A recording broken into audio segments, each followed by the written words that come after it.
Diarreas, correspondiente a las preguntas 51 a 54 del test de primera vuelta. Las diarreas pueden ser de causa infecciosa o de causa no infecciosa. Lógicamente, en esta asignatura nos limitaremos a las diarreas de causa infecciosa, que a su vez se pueden clasificar en diarreas agudas y diarreas subagudas o crónicas. Nos vamos a centrar en las más preguntables en el examen, que serían las diarreas agudas. Las diarreas agudas pueden ser por virus o por bacterias. Dentro de las diarreas por virus hay que considerar la edad del paciente que la presenta. Diarreas por virus en los niños, la causa más frecuente es rotavirus. Actualmente existe una vacuna disponible para vacunación de los niños frente a rotavirus. Diarrea por virus en los adultos, la causa más frecuente es el virus del grupo Norwalk. Las diarreas por virus en general son cuadros benignos, autolimitados, en 5 o 7 días y no suelen producir mortalidad. Las que siguen siendo una causa frecuente de muerte a nivel mundial son las diarreas bacterianas. Diarreas agudas bacterianas que, según el mecanismo de producción, las podemos clasificar en 4 grandes grupos. El primero sería el de las bacterias productoras de enterotoxina. Como indica su nombre, son bacterias que producen una toxina que es tóxica para los enterocitos, que produce una alteración a nivel de la superficie de los enterocitos, provocando un paso de iones hacia la luz intestinal. Ese paso de iones a la luz intestinal arrastra el agua libre y el paciente presenta lo que se denomina una diarrea de tipo acuoso. La enterotoxina no destruye al enterocito, no produce una destrucción de la mucosa intestinal, actúa a nivel de su superficie, favorece el paso de líquido hacia la luz intestinal y el paciente tiene una diarrea de tipo acuoso. Este es el mecanismo de actuación del Vibrio cholerae, productor del cólera. El cólera es una enfermedad en la cual el paciente se muere básicamente deshidratado por pérdida masiva de agua a través del tubo digestivo. Pero además del Vibrio cholerae hay 2 bacterias a recordar que producen diarrea por producción de enterotoxinas, que sería el Clostridium perfringens y el E. coli productor de enterotoxina o enterotoxigénico. Escherichia coli productor de enterotoxina es la causa más frecuente de diarrea del viajero. El segundo mecanismo de producción sería el de aquellas bacterias que producen la denominada citotoxina. Citotoxina, que como indica su nombre, es citotóxica, es tóxica para las células, destruye las células, destruye los enterocitos, destruye la mucosa intestinal. Y por tanto, en este caso, la diarrea ya no va a ser de tipo acuoso, sino que va a ser una diarrea denominada con productos patológicos. En las heces se va a ver sangre, pus, moco, datos que indican que hay una destrucción activa de la mucosa intestinal. Además, si se mira las heces de estos pacientes con un microscopio, se pueden ver leucocitos, porque se produce una reacción inflamatoria, una respuesta del sistema inmunológico frente a esa destrucción de la mucosa. Sin embargo, en las diarreas de tipo acuoso no hay destrucción de la mucosa y por tanto no se observan leucocitos en las heces. Bacterias productoras de citotoxina, la primera a considerar sería la denominada Shigella dysenteriae, productora de la disentería. Por eso se dice que las bacterias que producen citotoxina dan lugar a una diarrea de tipo disenteriforme, porque se parecen a la disentería producida por Shigella dysenteriae. Pero además de esta bacteria hay que considerar en este grupo la diarrea por Campylobacter jejuni, por Vibrio parahemolyticus, el denominado E. coli enterohemorrágico, cuyo nombre actual más correcto sería E. coli O157:H7, y Clostridium difficile, del cual hablaremos más tarde. Todas esas bacterias producen citotoxina. El tercer grupo sería el de las bacterias productoras de diarrea mediante un mecanismo de enteroinvasividad, bacterias enteroinvasivas. En este caso hay destrucción de la mucosa intestinal, pero directamente producida por la bacteria, no a través de una toxina. En este caso es la propia bacteria la que invade los enterocitos, destruye la mucosa intestinal y por tanto en este caso también la diarrea será de tipo disenteriforme, con productos patológicos, con presencia de sangre, de pus, de moco en las heces.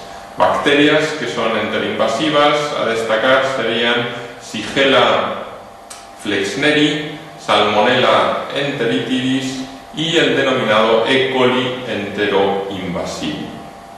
Y por último existe un cuarto tipo de bacterias que producen diarrea o infección del tubo digestivo por un mecanismo peculiar, que son las bacterias productoras de neurotoxina. En este caso, como indica su nombre, se trata de toxinas que se absorben en el tubo digestivo, no actúan a nivel de la mucosa intestinal como tal, sino que por vía sanguínea alcanzan el sistema nervioso central, por eso son neurotóxicas y actúan sobre el hipotálamo, sobre el área del vómito. Por eso en este caso, en la infección por estas bacterias, el cuadro clínico dominante es el de náuseas y vómitos, más que el cuadro de diarrea como tal. Además, estas bacterias tienen la peculiaridad de que la neurotoxina ya está preformada cuando se ingiere el alimento contaminado. Su absorción es muy rápida en el tubo digestivo y por eso la clínica es muy precoz. Estas bacterias suelen producir ese cuadro clínico en el cual domina las náuseas y los vómitos en las primeras 6 horas después de haber ingerido el alimento contaminado. En contra de lo que ocurre con las bacterias comentadas previamente, que habitualmente existe para ellas un periodo de latencia entre la ingesta del alimento contaminado y el desarrollo de la diarrea de entre 16 y 24 horas. Hay dos bacterias que es preciso recordar como productoras de neurotoxina, que son Staphylococcus aureus y Bacillus cereus. El factor de riesgo habitualmente para la infección intestinal por Staphylococcus aureus, productor de neurotoxina, es la ingesta de mayonesas, cremas o pasteles. El factor de riesgo para la infección por Bacillus cereus, productor de neurotoxina, suele ser el consumo de arroz frito. Tradicionalmente se decía el consumo de arroz chino. Para el diagnóstico de las diarreas bacterianas o víricas se utiliza el cultivo de las heces. Para el tratamiento de las diarreas víricas habitualmente es suficiente con las medidas de soporte. Para el tratamiento de las diarreas bacterianas, también en la gran mayoría de los casos, es suficiente el tratamiento de soporte. De hecho, el tratamiento fundamental de la diarrea bacteriana es la rehidratación, del paciente. Se puede realizar por vía oral, siempre que sea posible, o por vía intravenosa, en el caso de que el paciente presente náuseas o vómitos importantes o presente alteración del nivel de conciencia. Por ejemplo, en el caso del cólera, la medida que más ha disminuido la mortalidad de esta grave infección no es el tratamiento antibiótico como tal, sino el conseguir una adecuada rehidratación de los pacientes.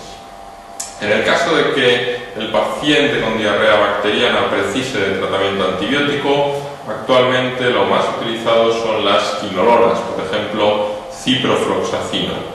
Aunque hay que considerar dos matices. Uno de ellos sería la posibilidad de infección por Campylobacter jejuni, cuyo tratamiento de elección sería la eritromicina, y la otra posibilidad es la diarrea en las mujeres embarazadas o en los niños pequeños, en los cuales no se debería utilizar las quinolonas por posibilidad de producir alteración del cartílago de crecimiento, del feto o de los niños. En este caso, en mujeres embarazadas o en niños pequeños, las alternativas también para el tratamiento en vez de quinolona sería el empleo de un macrólido.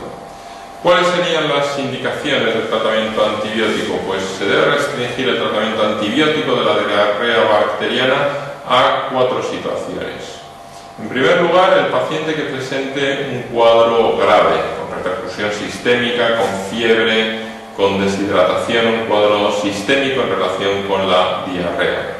La segunda indicación sería la presencia de una diarrea de tipo disenteriforme, una diarrea en la cual hay destrucción de la mucosa intestinal y por tanto mayor riesgo de invasión en relación y de desarrollo de enfermedad sistémica en relación con esa infección bacteriana. La tercera indicación para el tratamiento antibiótico sería la de los pacientes inmunodeprimidos, que lógicamente también tienen mayor riesgo de complicación. Y por último, existe una indicación peculiar, que es el tratamiento que se debe hacer de manera sistemática con antibiótico en aquellos pacientes que desarrollan una diarrea y son portadores de aneurisma de aorta, frecuentemente aneurisma de aorta abdominal. La explicación en este caso es que hay una bacteria de las que producen diarrea, que es la salmonela, que típicamente, Salmonella enteritis, Salmonellas notificas, se puede quedar acantonada en el endotelio dañado de los aneurismas de aorta y dar lugar a cuadros de bacteriemia persistente o de bacteriemia recurrente. Por eso, en pacientes portadores de aneurisma de aorta, también se recomienda el tratamiento con antibióticos en caso de diarrea. Hay que recordar 2 complicaciones en relación con la infección bacteriana del tubo digestivo. Uno de ellos sería el síndrome hemolítico urémico o púrpura trombótica trombocitopénica secundaria a la diarrea por el denominado E. coli enterhemorrágico o Escherichia coli O157:H7, que sería el nombre actualmente correcto. El síndrome hemolítico urémico consiste en la asociación de fiebre, insuficiencia renal, trombopenia y anemia hemolítica. Habitualmente se produce en los niños. En el caso de los adultos se puede asociar clínica neurológica, fiebre, insuficiencia renal, trombopenia, anemia hemolítica y focalidad neurológica por microtrombosis en los vasos cerebrales, púrpura trombótica trombocitopénica. Estos síndromes serían consecuencia de la infección por E. coli enterhemorrágico o E. coli O157H7. La otra complicación a considerar en el caso de la diarrea es la posibilidad de desarrollo de un síndrome de Guillain-Barré, en este caso en los sujetos que hayan presentado días antes una diarrea por Campylobacter jejuni.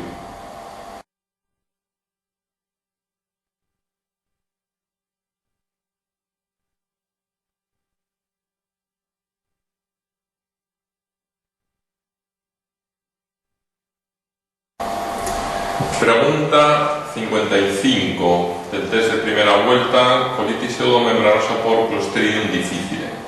Clostridium difficile es una bacteria productora de citotoxina que da lugar al cuadro de diarrea en un paciente cuyo factor de riesgo va a ser la toma previa de antibióticos.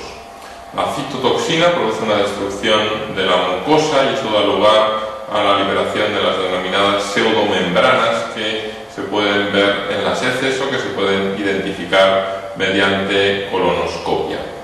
Se ha descrito la diarrea por Clostridium difficile en relación con todo tipo de antibióticos. Se describió inicialmente en los años 70 del siglo XX en relación con el empleo de clindamicina, aunque posteriormente los antibióticos que con más frecuencia se considera que lo desencadenan son los antibióticos beta-lactámicos. Se han descrito todo tipo de combinaciones entre antibiótico y desarrollo de diarrea por Clostridium difficile. El cuadro característico es el que se produce en un paciente que ha estado en tratamiento antibiótico por vía intravenosa durante al menos 15 días, pero está descrito con antibióticos también por vía oral, con todo tipo de antibióticos, incluido el metronidazol y la vancomicina, que se emplean como tratamiento de elección. Está descrito con una sola dosis de antibiótico está descrito incluso semanas después de haber suspendido el tratamiento antibiótico, y también está descrito en pacientes que no han ingerido antibióticos en los últimos meses. Todo tipo de combinaciones están descritas en relación con los antibióticos. Desde el punto de vista clínico suele ser un cuadro leve, pero hay que considerar que en ocasiones se puede complicar, puede producir fiebre y leucocitosis intensa, y la complicación más grave, que sería el desarrollo de un megacolon tóxico, incluso con perforación, lo cual se asocia lógicamente a una alta mortalidad.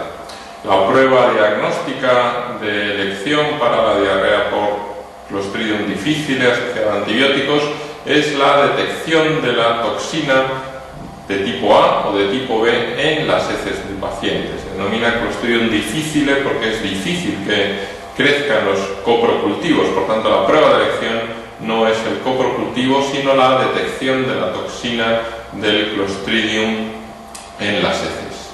Para el tratamiento existen dos posibilidades, que son vancomicina y metronidazol.